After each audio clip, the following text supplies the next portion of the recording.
Good morning. Good morning, and welcome to Morning Coffee with Sandy on this very dark but potentially bright, potentially very bright and sunshiny day in the Southern California desert near Palm Springs, but not that close. Um, Hi. So I'm trying a little different lighting. Let's see how you like it. There, look, we're open. We're open for business. Yeah, that's it. Okay. So here we are in my studio on a Wednesday morning. Big tennis match today. So I've got to get, pumped up. What is today? It's Bean Day. I'm not really sure what that means, but perhaps that's what you should be having for dinner. It's also shortbread day, which means beans and shortbread. That's kind of a interesting combination. I'd throw in a little protein, a little more protein beside the beans, but that's up to you. I made a big, huge salad for dinner last night. Significant other had steak in his. I had chicken in mine. I'm working on it, folks. I'm working on it. And it was delicious. That's why I'm telling you about it, because it had all these healthy, wonderful things in it. And it was big and yummy and And I'm actually looking forward to more salads. I'm not going to lie. I really like salad, especially when there's stuff in it. I don't like just plain lettuce, although I do like lettuce. I'm not going to lie. Yeah. Well, I could, but I'm not going to. No. So what's today, folks? Okay, let me start with the Fritzi report. There really isn't one. I spoke to the hospice nurse yesterday and explained to her what's been going on, that 1 minute I'm dealing with a patient who is totally not present, and a few minutes later, I can see that she is happy to see me, and she may not be able to speak it, but she can get a word out, or she can wave. She does a lot of waving. It's really cute. It's very labored, but I'll say, "Mom, the kids are leaving. Say goodbye to the kids," and she'll go. And it's so sweet and it's so cute. And I've just decided to enjoy every minute I have and not stress over it. The ups and downs were really getting to me, but I'm just not going to let that happen anymore. I can't. I just can't. So she's doing status quo. I mean, I don't know what other report to give you. She's doing the same. Okay. And, it's just a matter of watching. Somebody posted a beautiful poem that I've seen before on what do I say, what do I do, about what it feels like from the inside to have dementia or Alzheimer's. And it's like, hey, just be nice to me. Don't get mad at me when I can't answer you, because I can't answer you.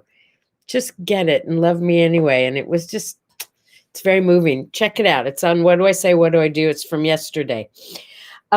Speaking of which, it is also Technology Day, which cracks me up, because didn't we talk about Techstress just like 2 days ago? So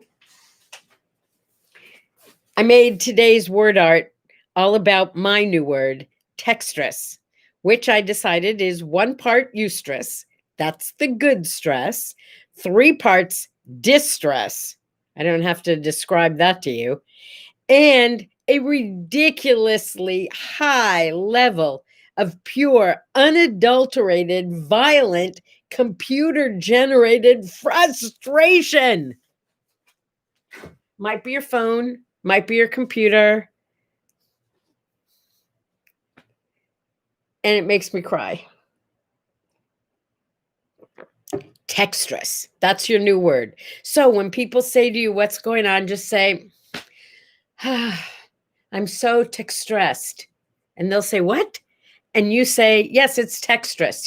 It's that stress you get from this frustration of not being able to get your computer or your phone to do what you think it should be doing. And then there's also, there's more word art coming on this one.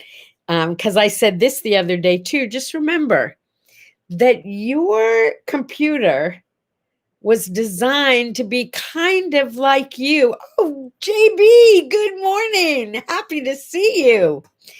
Your computer was designed based on you, human brainish, right? So sometimes maybe you need to unplug and reboot. Yeah, it really eliminates a lot of that stress. And that's what it's all about. Hokey pokey. Oh, there's a thing up there that says, I wonder if you can see it if I turn this. Nah, you won't be able to. It's too high. It says, what if the hokey pokey is what it's all about? Maybe it is. So, happy Technology Day. I mean, don't you love it and hate it at the same time? Where would we be without it? And where would we be without it? You know what I mean? I know you do. Okay, here's the best part of it. Today's Cuddle Up Day. It's Cuddle Up Day. I don't care if you have a sweetie or a puppy or a kitty or a great big soft squishy pillow. Hug yourself day. It's Cuddle Up Day in a quarantine, right? In a pandemic. So cuddle up with you if you must. Cuddle up with you if you can. Give yourself a little love. Give yourself a little cuddle, a little squish. It'll feel really good. Yes. What does it say there? You can turn yourself around. Good one. Good one, JB. Yes. Hokey pokey. You can turn yourself around. That would be getting rid of the Techstress. You can live with it. Techstress is part eustress, remember. It's part good stress, because if we didn't have the computers, we'd be having a whole different kind of stress, right? I know. What else? I had a little miracle yesterday. So I needed my alumni membership number from UCLA. I followed all the directions online to get it. It said, look here, look there, look the other place. I didn't have it. And then when I moved, I left so much stuff in the trash, I can't tell you. And not all the correct stuff, I'm afraid, because I couldn't find my diploma. I couldn't find my old report cards, my records, nothing. So I couldn't find any information about my graduation. And in order to save a couple $100 on some insurance policy, I needed to show that I was a member of the UCLA Alumni Association. So I looked up the phone number and I called, and I got the recording that said, hi, we're closed for the school holidays, but we'll reopen on Monday, January 4th at 8 a.m. It was Tuesday, January 5th at 12:15 in the afternoon, but they weren't there. So I hung up and I thought, what'll I do? Called back, left a message, kind of gave it up to universe. That's part of the page that I do every day. Certain things you can't control, give it up to universe and ask for a little help. That's what I did.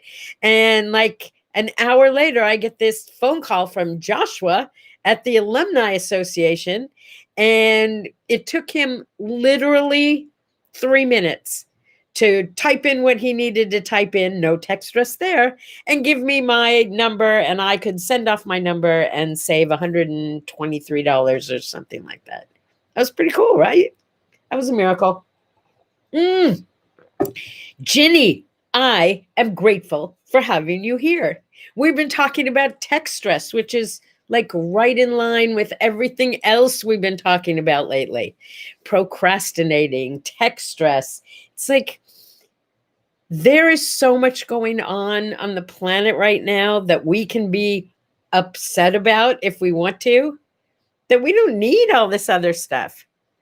How about, my favorite thing is the wallow exercise. Choose something you want to be upset about. Set a timer for like 2 minutes. 2 minutes is a long time when you're stressing and being upset. Set your timer for 2 minutes and then go for it big time, like wallow in whatever it is that you're upset about. You can do it like in a closed room. Scream, yell, make faces, punch pillows, punch your hand, get angry, get hurt, cry, be sad, be miserable, be angry, be mean, be whatever negative thing you need to be. until the alarm goes off. And when the alarm goes off, let it go. Time's up. You'd be amazed at how well that works when you set a timer to take care of all your angry. Speaking of which, this is the anniversary in 1929. What a good year that was, huh? In 1929, of Mother Teresa arriving in Calcutta to do all her good work. Come on, seriously, how cool is that? That woman was so amazing. We could use a Mother Teresa right now, couldn't we? And in 1907, Maria Montessori opened her first school in Rome. So you know about Montessori schools. I used to sub at a Montessori school when I was in college. And I know I've told you some pretty funny stories about that because that particular school was near UCLA, which is a pretty upscale neighborhood. So we had a lot of famous people's children in the school, you know, like an ambassador, a senator, movie stars, and it was all their children. And you know what they say, out of the mouths of babes. We heard all kinds of great stories. But I don't share them because I remember when my son was in, I'm going to say, first grade maybe. They did a Mother's Day project. And you were supposed to say what your mother did. You know, like they always talk about what the fathers do. So this was about what does your mother do? And illustrate it and like do it like a little book. And I got a book that said, my mother stays in bed all day, sipping champagne and eating chocolates. What? Michael, what were you thinking? Yeah, this is not a mom who ever did those things. But that's why I don't share the stories too often, except I know I shared the one about Shecky Green's daughter. I'm not going to tell you the whole story again about Las Vegas, but this little tiny kid comes up to me, this preschooler, and puts her little hands on her hips and tells me her name and says, I'm Shecky Green's daughter. I know you know my daddy, star of stage, screen, and television. Honestly, that's what she said to me. Kids are so cute. Okay, can we get half serious, half memory? Yeah, I need some prayers for a friend, for my friend Bob. Bob is in the hospital now with COVID on a respirator. They're working so hard with him, and we're getting little tidbits of good news here and there, but he needs some prayers. And I'm mentioning Bob today particularly because in 1963, Oliver opened on Broadway. And Bob was one of the kids in the original cast of Oliver. So, in honor of, please, sir, may I have more? And my friend Bob, would you please just take 1 second here?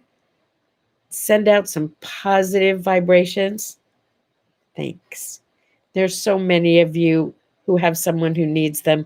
I've been sending out positive white light and good vibrations and healthy healing thoughts for days and days and days, and I'm not stopping until this is done. Okay, 1967. That was the year I graduated from high school. It was also the anniversary, well, it wasn't then, it is now, the anniversary of the last Milton Berle show on ABC. Do you remember Uncle Milty? I know I told you that story too, but just a teeny bit of it. I was in an airport with a girlfriend. I'm leaving out all the juice, but I was at an airport with a girlfriend, and we were going to Vegas, and we were sitting down waiting for our plane, and up to the check-in counter comes none other than Milton Berle. And I said to her, do you see who's up there?